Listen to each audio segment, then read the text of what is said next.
पुढील 2-3 दिवसांमध्ये ऑस्ट्रेलिया विरुद्धच्या वन डे सिरीजसाठी टीम इंडियाची अनाउन्समेंट होत आहे।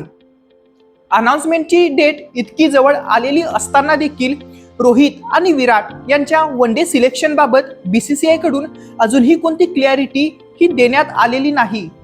बीसीसीआय आणि टीम मॅनेजमेंट यांच्या फ्युचर प्लॅन्समध्ये कदाचित रोहित आणि विराट नसतील, पण सचिन पाजींच्या रिटायरमेंट नंतर वन डे क्रिकेटला पुढे घेऊन जाण्याचं काम रोहित आणि विराट यांनी इतकी वर्ष केलंय।